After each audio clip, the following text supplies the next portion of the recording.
এরকম বাচ্চা আছে অক্সিজেনের জন্য এখানে সার্ভাইভ করে বেঁচে আছে। এই বাবুটা যখন বের করি সাথে সাথে 2 4 5 10 মিনিটে মারা যাবে বাচ্চাটা। আপনি সাধারণভাবে নিয়ে যান অন্য জায়গায় আইসিইউ পেলেন না, তাহলে বাচ্চার কি হবে?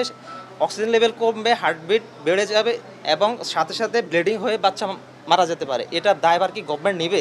এই ভিতরের যে বাচ্চাগুলো আছে, এই বাচ্চাগুলার 80% বাচ্চার হচ্ছে অক্সিজেন লেভেল 24 আওয়ার্স কন্টিনিউ করা লাগে, যেটা এখান থেকে বের করে কোনো আইসিইউতে সাপোর্ট নেওয়া সম্ভব না সাথে সাথে।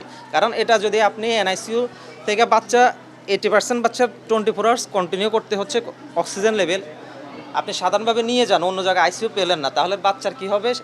অক্সিজেন লেভেল কমবে, হার্টবিট বেড়ে যাবে এবং সাথে সাথে ব্লিডিং হয়ে বাচ্চা মারা যেতে পারে। এটার দায়ভার কি গভর্নমেন্ট নেবে বা স্বাস্থ্য মন্ত্রণালয় নেবে এই মুহূর্তে? তারপর দ্বিতীয়ত হচ্ছে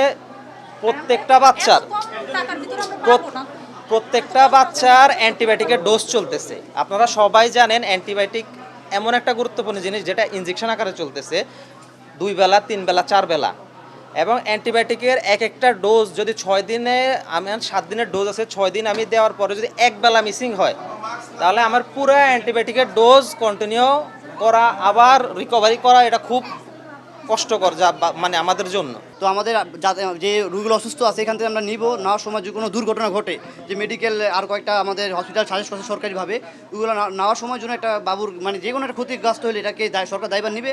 এখন যেখানে আছে যে এরকম বাচ্চা আছে অক্সিজেনের জন্য এখানে সার্ভাইভ করে বেঁচে আছে, এই বাবুটা যখন বের করি সাথে সাথে 2 4 5 10 মিনিটে মারা যাবে বাচ্চাটা। এই বাচ্চাটা মারা গেলে এটাকে সরকার দায় বহন যদি করে তাহলে আমরা অবশ্যই এখান থেকে আমরা যাবো, তাছাড়া এখান থেকে যাওয়ার কোনো প্রশ্নই ওঠে না।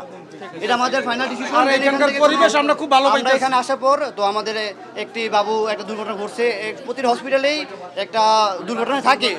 বাংলাদেশে যে কোনো হসপিটাল বলেন নাকি একটা দুইটা বাচ্চা 10টার মধ্যে 2 একটা মারা যায়, এটাই স্বাভাবিক, ঠিক আছে। কিন্তু এখানে এখন আমাদের যে বাবুগুলো আছে এবার বাচ্চাগুলো সুস্থ করার পর এটা যারা যে 6-7টা বাচ্চা মারা গেছে যেন ওইগুলোর একটা যে আইনগতভাবে একটা না হোক, আগে যে রুগীগুলো এখানে আছে তাদের আগে সেবা বিদায় করার পর দেন পরে বন্ধের ঘোষণা করে সবচেয়ে ভালো, এটা আমাদের কথা।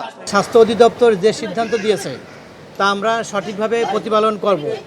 এক্ষেত্রে রোগীদের কোনো প্রকার ক্ষতি না হয় সে বিষয়ে আমরা খেয়াল রাখছি এবং আমরা খেয়াল রাখবো ইনশাল্লাহ। এরপরও সরকারের যে সিদ্ধান্ত নিয়েছে সেই সিদ্ধান্ত পুনর্বিবেচনার জন্য নির্ধারিত সময়ের মধ্যে আমরা আপিল করব।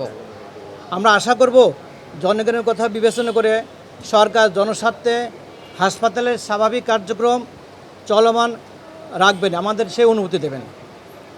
আমাদের যে পোস্ট অপারেটিভ ওয়ার্ডে 6টি শিশু মৃত্যুবরণ করেছে সেই ওয়ার্ড আমরা বন্ধ রেখেছি। আমরা প্রতিশ্রুতি দিচ্ছি যে আগামী 3 মাসের মধ্যে আমরা উক্ত ওয়ার্ডের সকল সংস্কার কার্যক্রম সম্পন্ন করব এবং দ্রুততর সময়ের মধ্যে রোগীদের যে স্থানান্তরিত করতে বলা হয়েছে রোগীদের যেন কোনো প্রকার ক্ষতি না হয় সে বিষয়ে আমরা খেয়াল রাখছি। রোগীদের কোনো ধরনের ক্ষতি না হয় সে বিষয়ে আমরা খেয়াল করছি এবং রোগীদের পাশে আমরা সবসময় ছিলাম, এখনও রোগীদের পাশে আমরা আছি।